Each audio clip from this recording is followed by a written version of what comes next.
Bon Brian, on s'était vu à Florence, il y a 3 semaines maintenant. Bon, c'était pas loin, c'était top 10 à chaque fois, et ça n'a pas marché. Non, ça n'a pas fonctionné. Bien évidemment, j'espérais beaucoup mieux en faisant sur Tour de France. Même si je sais que je suis pas le plus rapide et le meilleur, mais j'espérais être 1 ou 2 fois plus proche de la victoire, en tout cas de l'entrevoir. Ça n'a pas du tout été le cas sur Tour de France. Bon, j'étais jamais trop à la ramasse, j'étais jamais trop loin, mais jamais trop proche.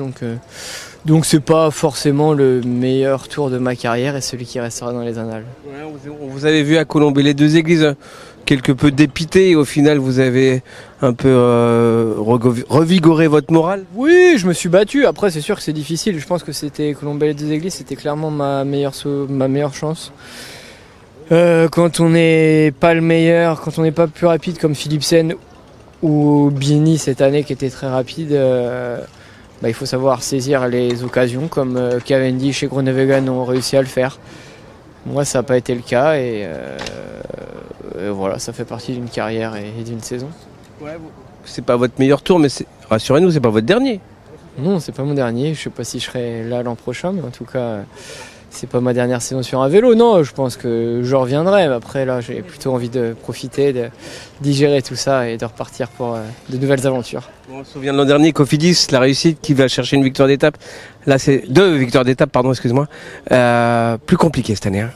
Oui, plus compliqué. Pourtant, il y a eu des occasions. On a vu des équipes pas du top niveau mondial réussir à l'emporter. Après, il en faut un petit peu pour tout le monde, on va dire.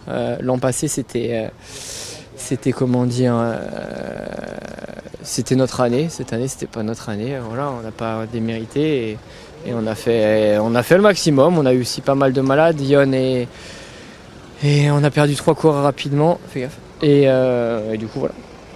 Un petit mot quand même sur le vainqueur, Tadej Pogačar, qui... C'est le nouveau Eddy Merckx ou pas? Je sais pas, je n'ai pas connu Eddy Merckx, je suis pas si vieux que ça.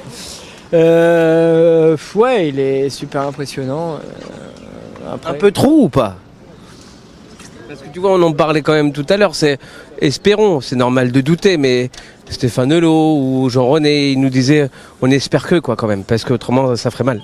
Oui, après c'est pas à moi de juger tout ça. L'an passé, Vingegaard lui était supérieur, cette année c'était lui et voilà. On fait pas le même métier, j'ai envie de dire. La nature m'a fait plutôt sprinter avec des fibres rapides et même si c'est pas tous les jours facile en montagne, on en chie. C'est quand même plus facile que des grimpeurs. Bon, la suite de Brian, la suite de la saison, parce que le Tour de France est peut-être terminé à Nice et non à Paris, mais il y a une suite. Il y a une suite, ouais. Dans 3 semaines, je serai sur la Polynormande et normalement, je serai aligné au départ de la Vuelta. Polynormande sur les terres de Daniel Monjas. Merci Brian.